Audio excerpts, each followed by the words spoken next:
Hello मेरे soul friends, मैं दिव्यकृति अपने यूट्यूब चैनल रेनबो डायरीज पर आप सबका स्वागत करती हूँ। तो आज बात करते हैं उस क्यों की, उस अनसर्टेन अनएक्सप्लेनेबल एंग्जाइटी की जो हम में से काफ़ी लोगों ने कभी ना कभी ज़रूर महसूस की होगी। किसी ने कुछ कम, किसी ने कुछ ज़्यादा। हम में से बहुत लोग अक्सर एक झंझावात से जूझते रहते हैं कि क्यों हमारे साथ ही ऐसा हुआ या होता है।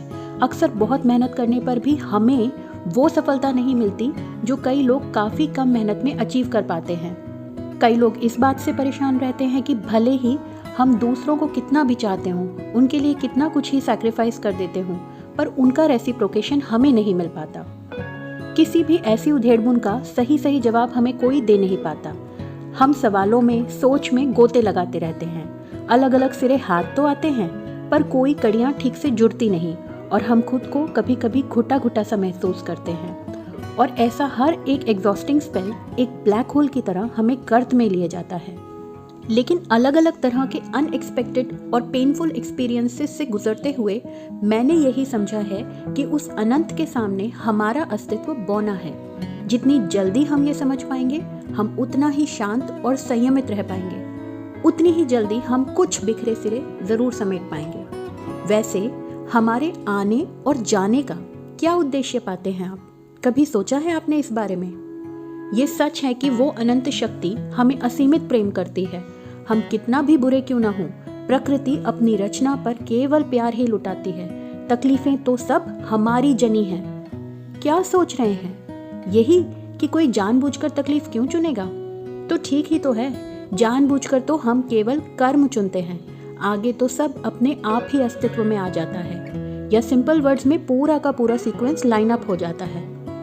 प्लीज सिर्फ कुछ करने को कर्म से मत जोड़िए। कर्म की परिभाषा बहुत विस्तृत है। हमारा सोचना, बोलना, देखना, बिहेव करना सब कुछ कर्म ही है।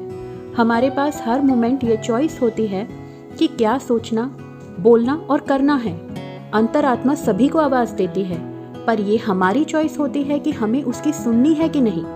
पैसा, शरीर, मकान, दुकान सब नश्वर है, पर प्रारब्ध मतलब हमारा इकट्ठा किया हुआ कर्म हमेशा एक इनबिल्ट सॉफ्टवेयर की तरह साथ चलता है हमारे। बस माया के चलते हम कुछ याद नहीं कर पाते, कभी कुछ समझ नहीं पाते। लेकिन अगर आप मेरी बात से जरा भी रिलेट कर पाते हो तो कोशिश कीजिए कि अपनी तकलीफों का सामना डट कर, खड़ा रहकर किया जाए।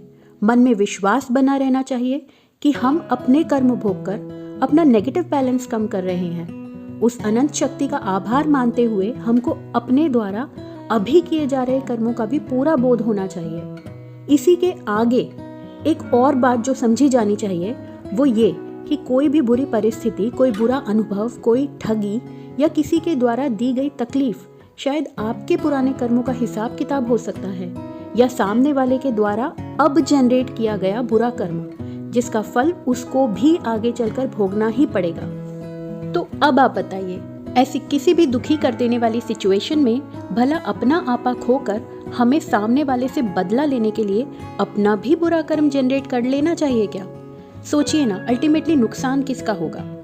मैं अब मानती हूँ कि कोई भी तकलीफ हमें ईश्वर के और पास ले जाने की शक्ति रखती है, लेकिन हमारा सिलेक्शन और रिस्पॉन्स मायने लगता है। प्रार्थना करके शांत मन से उस अनंत से और जुड़ते जाना बेहतर होगा कि बदले और बराबरी की चाह में उस असीम जीवन ऊर्जा से कट जाना फायदेमंद होगा। तो मेरी प्रार्थना है कि हर विपरीत परिस्थिति में भी ईश्वर हम सबको संयम दे और धैर्य के साथ अच्छा सोचने और करने का मार्गदर्शन भी मिले। जो कुछ भी हो, हमारा कर्म पॉजिटिव ही होना चाहिए। इस टॉपिक पर अपने ओपिनियंस प्लीज कमेंट बॉक्स में शेयर कीजिएगा।